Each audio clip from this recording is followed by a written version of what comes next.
श्री रामचरितमानस क्या है रवि जी? ग्रंथ है। ये ग्रंथ है। ग्रंथ कौन? जो जीवन में जो ग्रंथि लगी है ना, ग्रंथि कहते हैं नॉट को, जो गांठ पड़ी जाए, जीवन में जो ग्रंथि लगी हुई है मन में, उस ग्रंथि को जो खोल दे उसका नाम है ग्रंथ। ये श्री रामचरितमानस है। किसी भी काम को करने से पहले उसके लाभ को जानना चाहिए। क्यों? लाभ जान लेने के बाद हमारा जो प्रेम है वो सहज उत्पन्न हो जाता है। मानस में जो न्याय देते हैं उत्तरकांड में, क्या बाबा कहते हैं? जाने बिनु ना होई परतीति, जाने बिनु ना होई परतीति, बिनु परतीति होई नहीं प्रीति, बिनु परतीति होई नहीं प्रीति, प्रीत बिना नहीं भक्ति दृढ़ाई, प्रीत बिना नहीं भक्ति दृढ़ाई, जिमी खगेश जल के चिकनाई, जिमी खगेश जल के चिकनाई, जिमी खगेश जल के चिकनाई। किसी भी व्यवहार को करने से पहले उसकी महिमा, उसके लाभ को जानना चाहिए। गोस्वामी जी कहते हैं उत्तरकांड में, जाने बिनु न होई परतीति। परतीति माने विश्वास। जब तक आप जानेंगे नहीं तब तक विश्वास नहीं होगा, और जब तक विश्वास नहीं होगा तब तक प्रेम नहीं होगा। आप समझ रहे हैं? प्रेम के लिए विश्वास होना आवश्यक है, अब विश्वास के लिए जानकारी होना आवश्यक है। जैसे बुरा न मानिएगा, यहाँ भी कई लोग मुझे दिखाई दे रहे हैं जिनके यहाँ कृपा हो गई है। समझ रहे हैं? यहाँ बाल उड़ गया है, आई एम सॉरी। ऐसा यदि कोई है, sorry sorry I am sorry, ऐसा कोई हो जिसका यहाँ बाल न हो, यदि कोई आकर कहे कि देखो ये जादुई कंघी है, कॉम्बो नीम के पेड़ से बना हुआ है, यदि सुबह नारियल तेल लगाकर और 11 बार ऐसे करेंगे तो 1 साल में बाल निकल आएगा।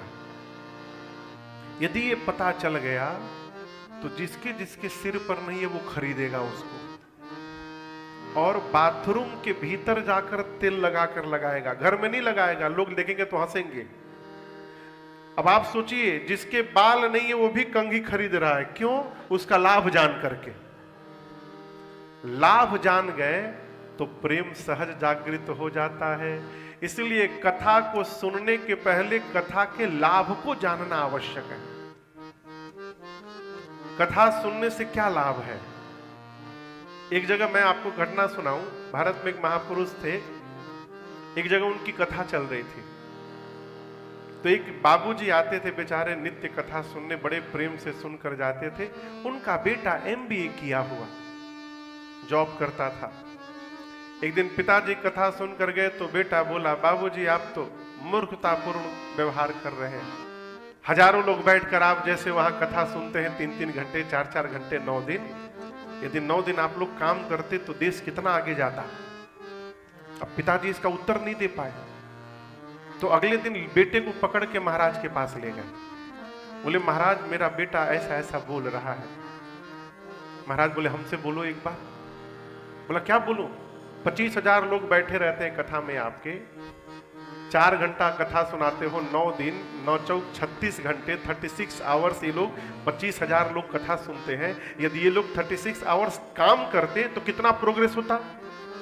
महाराज बोले बात तो सही बोले तुम। महाराज उससे पूछे तुम क्या करते हो? बोला मैं MBA हूं, जॉब करता हूं। क्या टाइमिंग है? सुबह 10 बजे से लेकर शाम को 6 बजे तक। फिर क्या करते हो? घर आता हूं 7 बजे, फिर 2 घंटा घूमता हूं, उसके बाद डिनर करके रात को 11 बजे सो जाता हूं। कब उठते हो? बोला सुबह 6 बजे।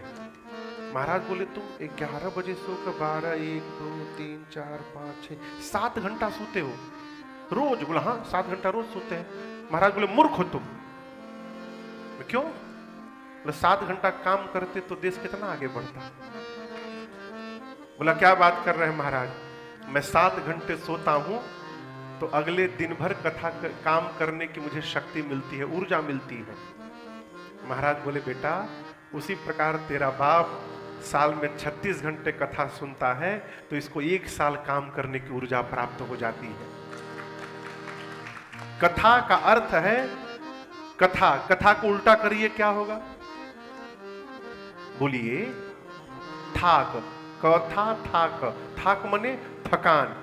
कथा श्रवण करते रहिएगा तो कथा आपके जीवन की थकान को समाप्त कर देगी। ये कथा की महिमा है। हमारे पूज्य महाराज श्री कहते हैं, मैं महिमा लेकर के थोड़ा अब फिर सीधे विवाह में प्रवेश करूंगा। हमारे महाराज श्री कहते हैं ये कथा इसे श्रवण कर मिट जाती है। किसे श्रवण कर? बोला करिए कथा। कथा व्यथा को समाप्त कर देती है। गोस्वामी तुलसीदास जी कहते हैं राम जी की कथा मनुष्य के जीवन के लिए संजीवनी बूटी है। कौन सी बूटी है? संजीवनी बूटी। संजीवनी बूटी किसके लिए लाई गई थी? लक्ष्मण भैया के लिए। क्यों? वो मूर्छित थे। बुरा न मानिएगा, हम और आप सब मूर्छित हैं। कैसे महाराज? भारत में हमारे इंडिया में जब आप ब्लड टेस्ट कराते हैं और उसका जब रिपोर्ट कार्ड आता है टेस्ट का, तो haemoglobin, WBC, RBC, total count, platelets पूरा रहता है। इन सब के आगे आपका जो आया हुआ है वो रहता है और उसकी आगे नॉर्मल रेंज रहता है। आपका कितना हीमोग्लोबिन आया वो लिखा रहेगा और उसके आगे क्या नॉर्मल होना चाहिए वो लिखा रहता है। हम रिपोर्ट देखते हैं और जहां देखते हैं जो नॉर्मल से मैच नहीं कर रहा है यानी वो डिस्टर्ब हो गया है। आपसे एक बात बोले, मनुष्य के जीवन के व्यवहार का नॉर्मल रेंज श्री रामचरितमानस में लिखा हुआ है। एक पिता को कैसा होना चाहिए ये मानस में उसका नॉर्मल रेंज बताया गया है। कथा सुनने के बाद हमारा रिपोर्ट कार्ड आता है, हम मैच कराते हैं, हमारा जीवन पिता का इससे मैच हो रहा है कि नहीं हो रहा है। मैच हो रहा है तो आई एम ओके, और नहीं हो रहा है तो हम बीमार हैं। एक भाई को कैसा होना चाहिए मानस में बताया गया है। यदि हमारा व्यवहार उससे मैच नहीं कर रहा है इसका मतलब हम बीमार हैं। और इस बीमारी को ठीक करने के लिए ये राम जी की कथा ही संजीवनी बूटी के समान है। जो इस कथा के शरण में रहेगा वो चंगा हो जाएगा। कहो, आप लोग के पास तो गाड़ी होगी ही। अभी मैं कथा में आ रहा था ना, शैलेश भैया गाड़ी ड्राइव कर, कोई बहन जी फोन की, गाड़ी चला रहे थे अभी आते आते 10 मिनट पहले, तो स्पीकर पे, गाड़ी के स्पीकर पे फोन था। तो बोले कि महाराज जी आए हैं, कथा आज हो रही है ना? तो बोले हाँ हो रही है। बोली मैं तो हॉल में आ गई, यहाँ बाहर में कोई गाड़ी ही नहीं दिखाई दे रही। तो बोले बहन जी आप पहले वाले ही एग्जिट में आ गई हैं, थोड़ा और आगे बढ़िएगा तो बहुत सारी गाड़ियां दिखाई दे रही हैं। वो बहन जी बैठी यहाँ पर, हाँ उधर बैठी, हाँ जय हो। फाइनली आप पहुंच गई। मैं सब सुन रहा था। तो भैया बोले कि नहीं नहीं आप पहले ही आ गई हैं, आप आगे आइए, बहुत सारी गाड़ियां हैं। गाड़ी आपके पास है ना? उसकी सर्विसिंग कराते हैं आप लोग? मैं पूछ रहा हूं कितने दिन पर? 5 महीना, 6 महीना, साल भर कराते हैं ना? विद इन एन ईयर कराते हैं ना आप? नहीं कराएंगे सर्विसिंग तो क्या होगा? खराब हो जाएगा, धुआं फेंकने लगेगा, सही से ब्रेक नहीं लगेगा। हाँ, गाड़ी से आवाज आने लगेगी, झन झन झन झन बजेगा। उसी प्रकार भाई बाप, ये जो गाड़ी है, इस गाड़ी के लिए ये हॉल 3 दिन के लिए सर्विस सेंटर खुला हुआ है और यहां फ्री सर्विसिंग होगी, विदाउट एनी पेनी, कोई चार्ज नहीं है, फ्री सर्विसिंग होगी। 3 दिन में जितना हो सके सर्विसिंग करा लीजिए, नहीं तो ये भी गाड़ी कब धुआं फेंकने लगेगा इसका अता पता नहीं। तो कथा एक वाक्य में कहा जाए तो कथा जीवन की व्यथा समाप्त कर देती है। अभी एक बहन जी मिली मुझे, वो लोग भैया बैठे हैं, हम लोग दुबई में पहले मिलते थे। मैं जब दुबई कथा गाने जाता तो जैसे परिवार रहते थे, 2 साल से ये ब्रिस्बेन आ गए, तो मुझे जानकारी नहीं थी, बिना को भले पता था। ये अचानक में आए तो बाहर मिले, बोले महाराज पहचाने, 2 साल पहले दुबई में हम लोग मिलते थे। हम बोले आप कहाँ से? बोले मैं इधर आ गया ब्रिस्बेन में। फिर मैंने कहा इसीलिए तो मैं भी आ गया, आप चले आए। तो बताने लगे महाराज जी मेरे ससुर जी पिछले साल मेरे ससुर जी नहीं रहे, तो मेरी सासू मैया भारत में अकेली रहती है, बिटिया तो यहाँ पर है, बेटा यूएस में है। और आपको बताऊं महाराज, जबती है तब से कथा लगा लेती है आपकी, रात को सोने के समय तक सुनती है। ये कथा ही आज उनका सहारा बना हुआ है और उनकी व्यथा को समाप्त कर दिया है। कभी अभी बता रहे थे। तो इसी कथा को लेकर हम यहां पर 3 दिन के लिए आए हैं। श्री रामचरितमानस में कथा का प्रारंभ ही भगवान शंकर के विवाह से होता है।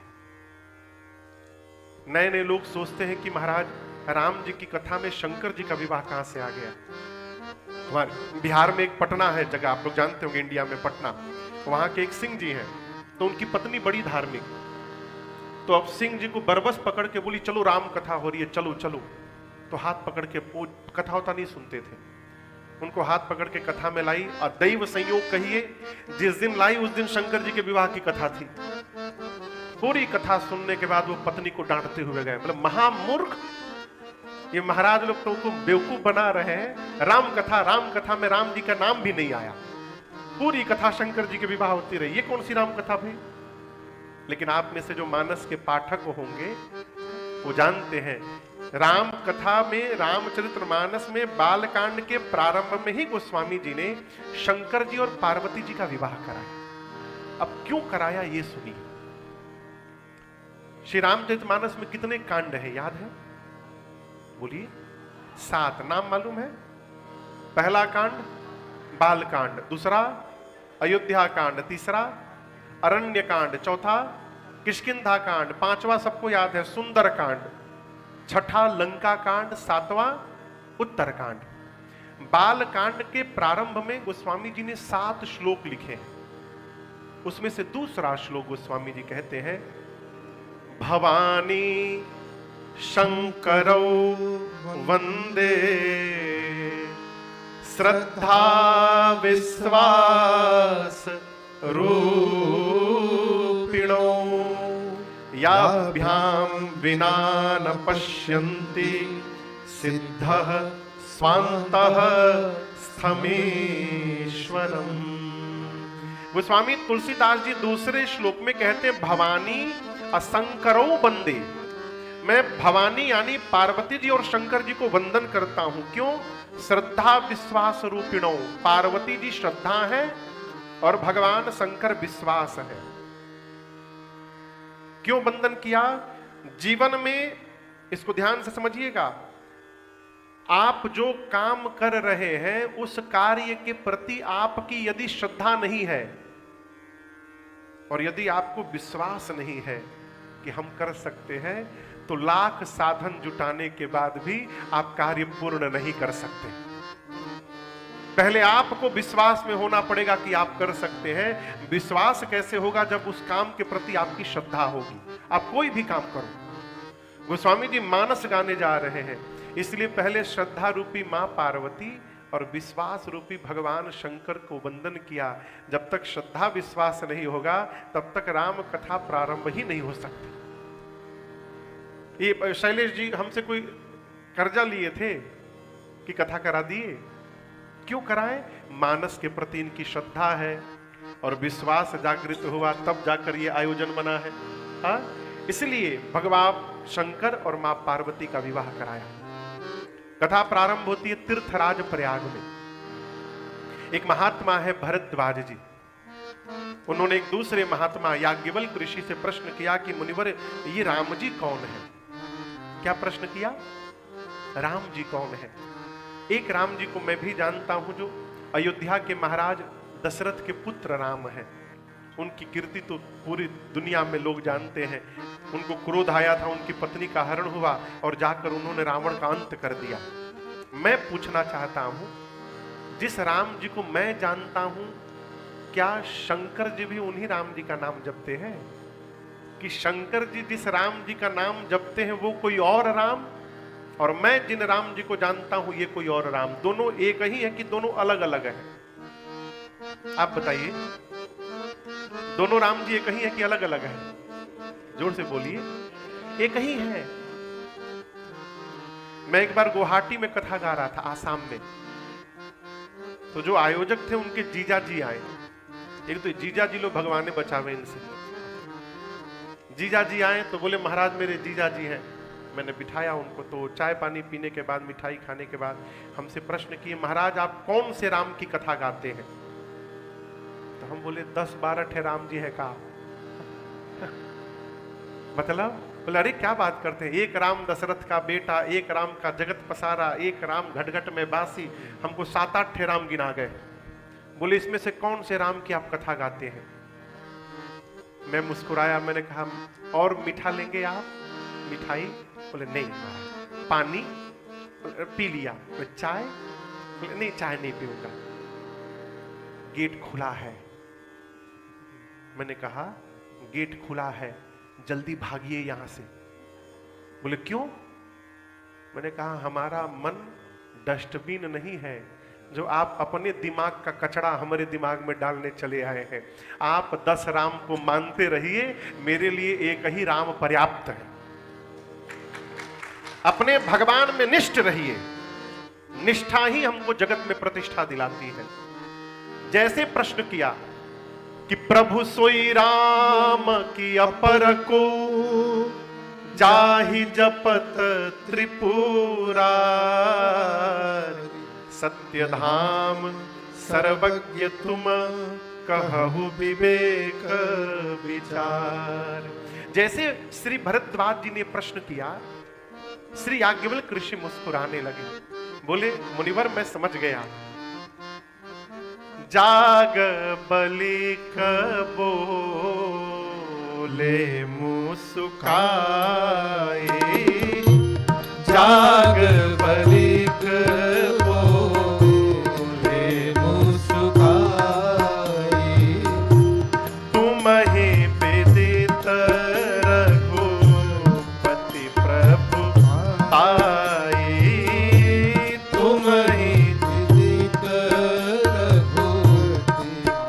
रघुपति राम भगता तुम मन क्रम पानी, राम भगता तुम मन क्रम पानी, चतुराई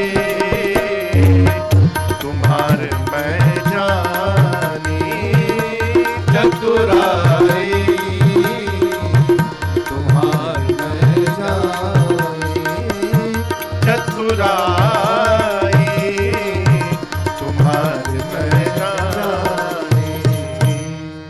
याज्ञवल्क्य ऋषि सुने भरद्वाज जी की बात, मुस्कुराए, बोले मुनिवर मैं आपकी चतुराई समझ गया।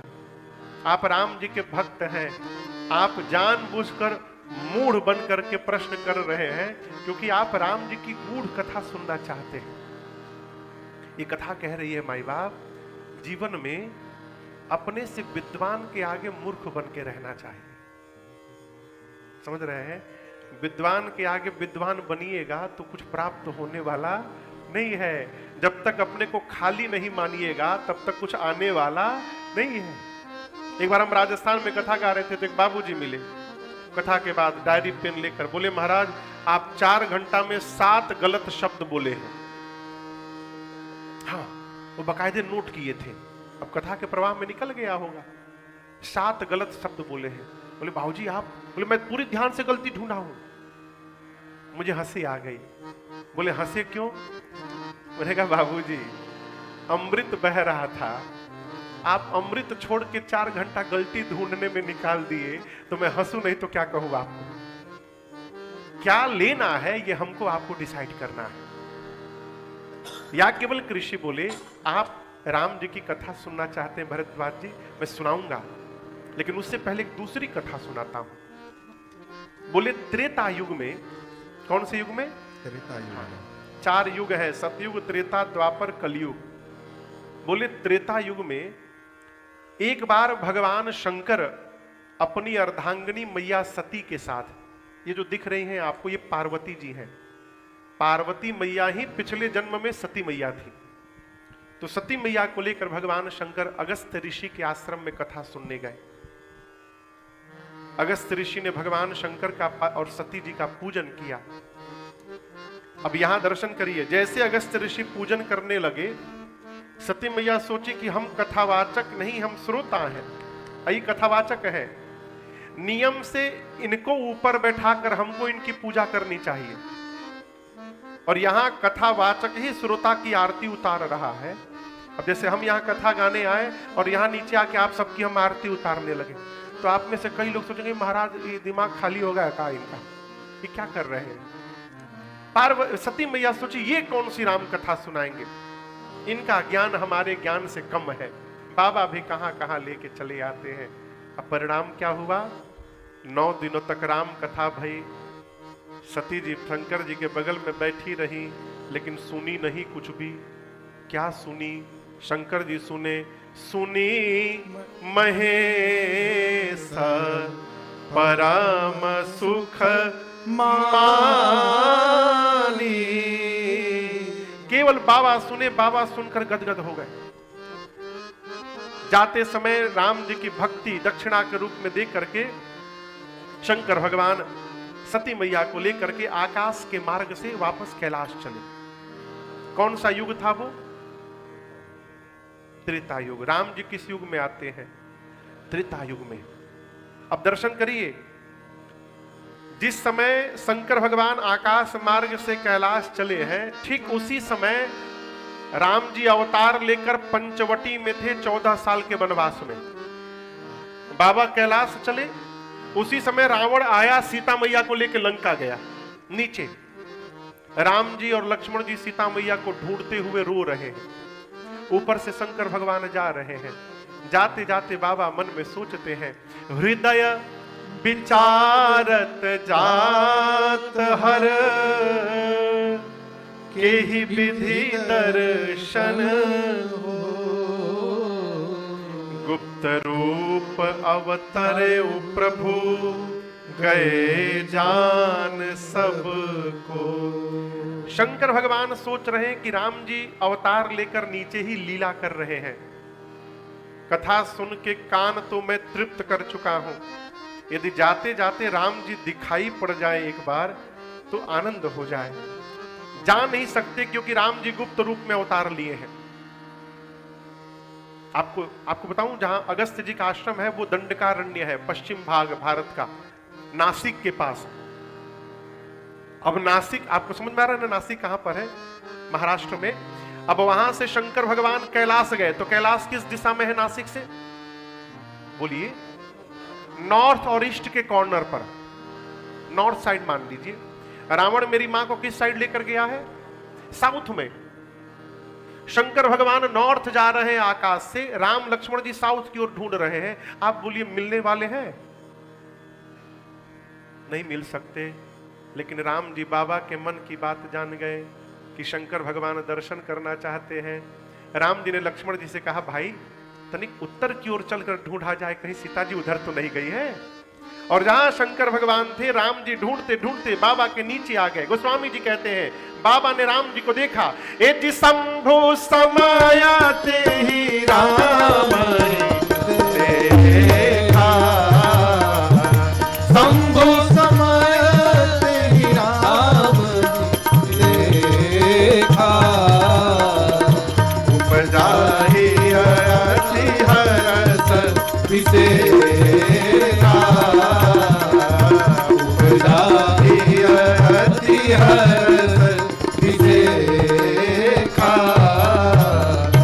बाबा ने देखा राम जी को रोते हुए, शंकर भगवान गदगद हो गए, बोले बोलिए सच्चिदानंद भगवान की जय। किसने बोला?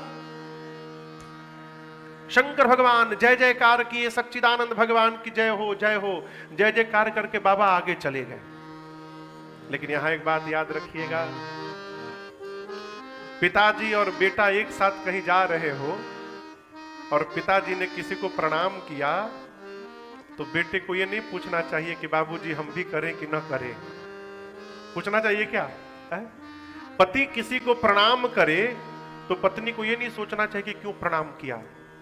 नहीं, प्रत्यक्ष तो मानसिक प्रणाम करना चाहिए पत्नी को भी। शंकर जी ने राम जी को प्रणाम किया, सच्चिदानंद भगवान की जय हो कहा। इस प्रणाम ने ही सती मैया को भ्रम में डाल दिया। कैसे डाल दिया? सती मैया सोचिए सच्चिदानंद है, कहीं भगवानों रोते हैं का हो पत्नी के लिए? ये अपनी पत्नी के लिए रो रहे हैं, भगवान रोते हैं। और ये भगवान होते तो इनको पता नहीं रहता इनकी पत्नी कहां है। नहीं नहीं, ये भगवान नहीं है, ये भगवान नहीं हो सकते। शंकर भगवान बहुत समझाएं, नाना प्रकार से समझाएं, लेकिन सती मैया समझ नहीं रही हैं। हमारे गुरुजी कहते बाबू, किसी को भी 3 बार से अधिक नहीं समझाना चाहिए। कितनी बार से? 3 बार। जिसको समझना होता है 3 बार में समझ जाता है।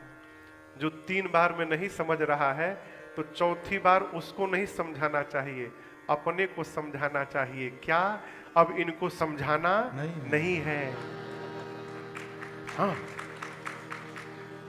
यदि कोई समझ नहीं रहा है तो अपनी ऊर्जा बर्बाद न करिए, अपने को समझा लीजिए। क्या? होई सोई जो राम रचि राखा,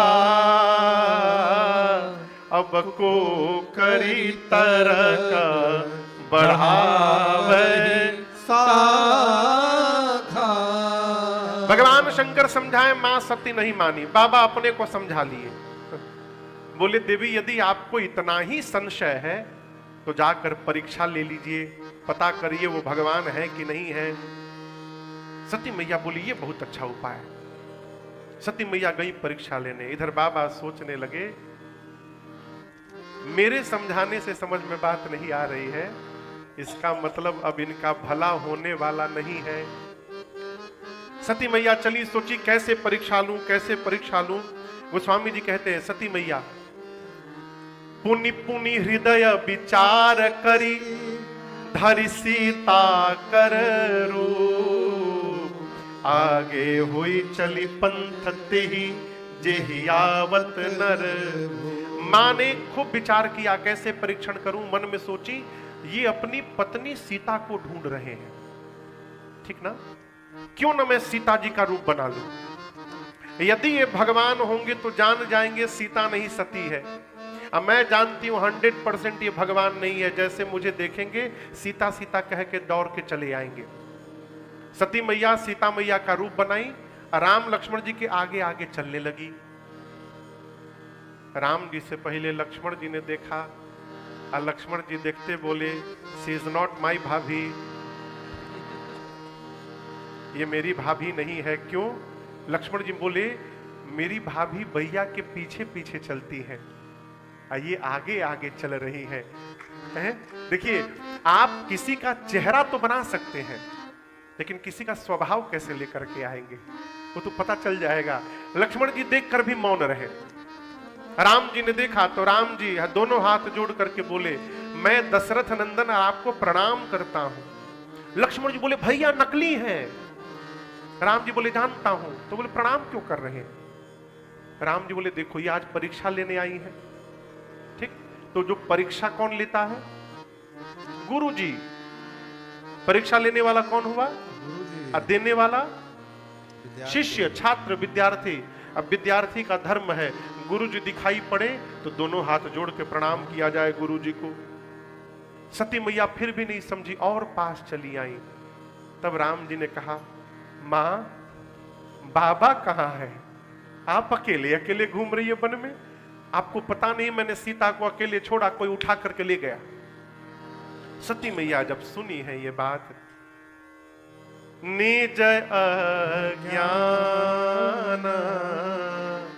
राम पर आना। मैं शंकर कर कहा न मान। मैया का पूरा शरीर कांपने लगा। इतना बड़ा अपराध मेरे से हो गया, मैंने अपने पति के बात पर विश्वास नहीं किया।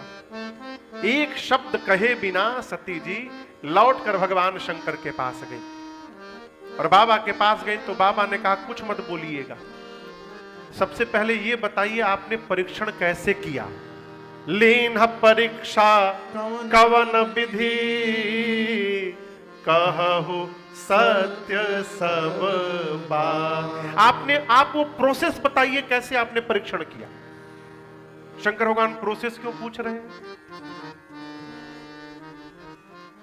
ये क्या है?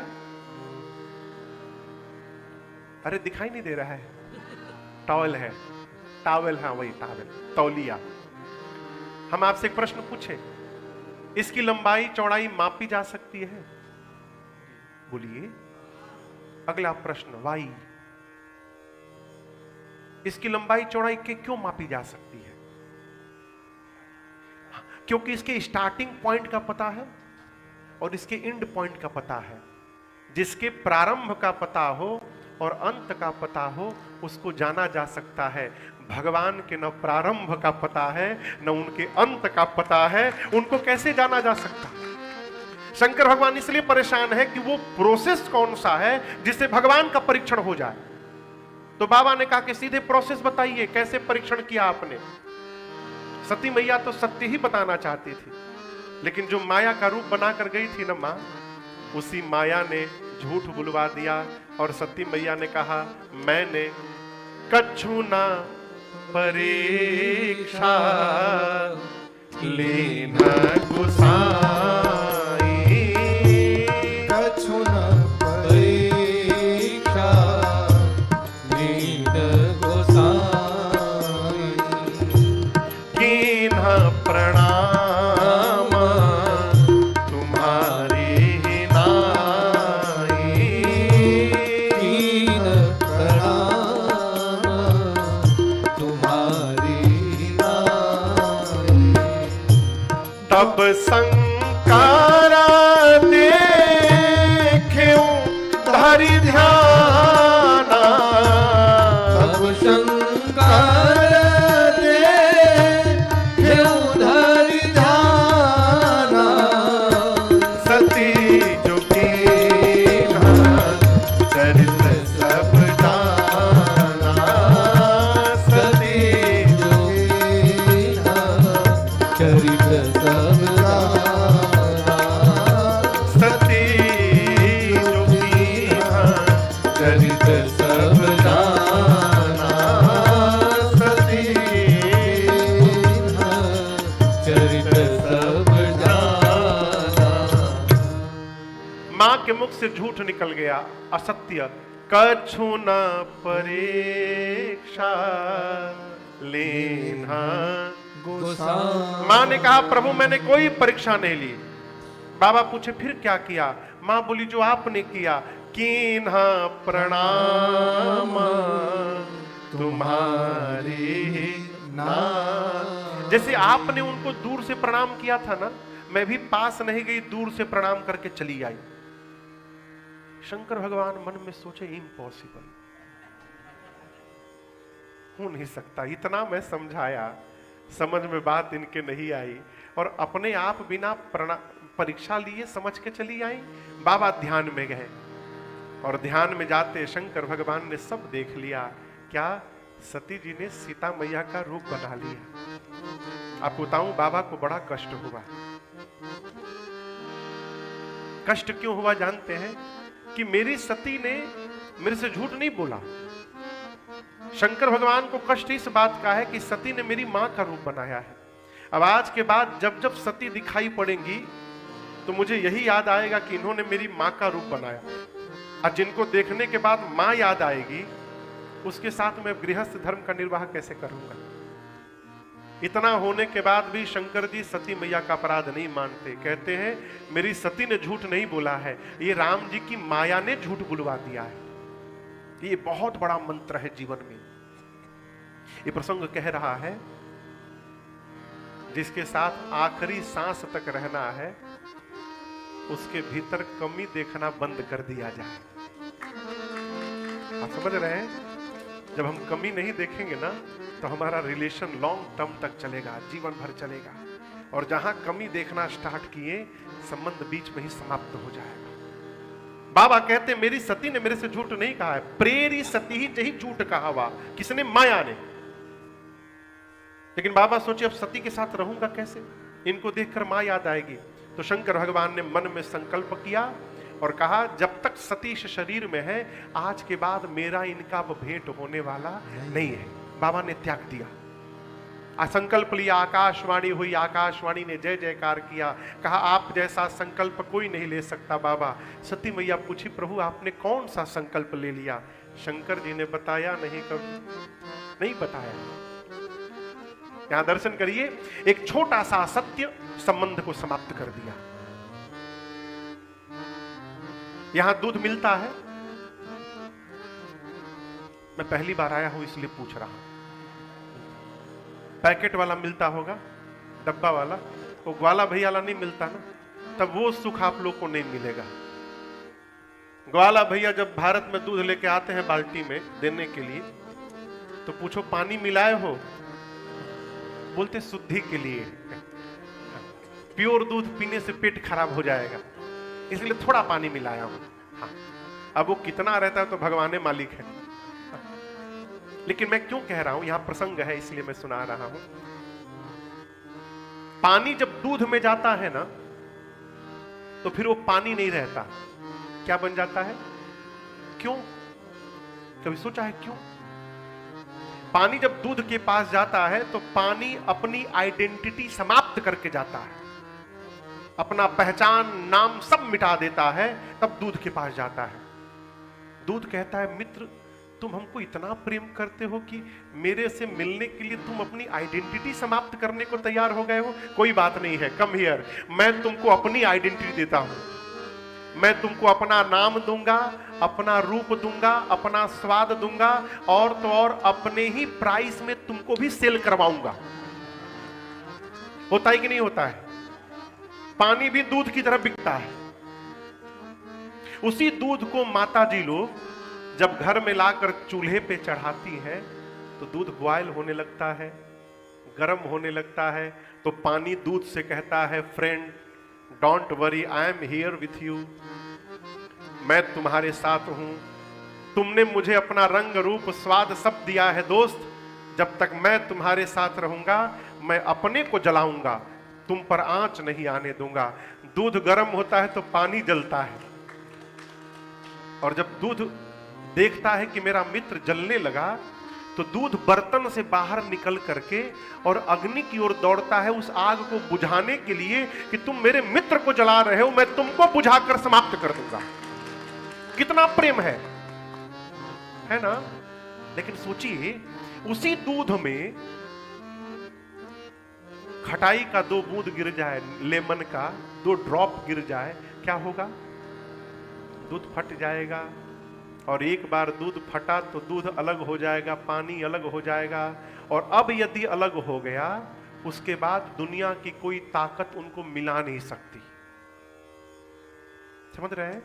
उसी प्रकार हम लोग भी जब भगवान की शरण में जाते हैं ना, अपना सब आइडेंटिटी समाप्त करके, तो भगवान कहते कोई बात नहीं, आओ आओ, मैं तुमको अपनी आइडेंटिटी देता हूं। और भगवान भक्त को अपनी तरफ पुजवाने लगते हैं, अपना रूप देते हैं, रंग देते हैं। लेकिन उस प्रेम में भक्त यदि तनिक भी कपट रूपी खटाई डाल दे, भगवान के साथ कपट कर दे, तो हम भगवान से उसी तरह अलग हो जाते हैं जैसे दूध से पानी अलग हो गया।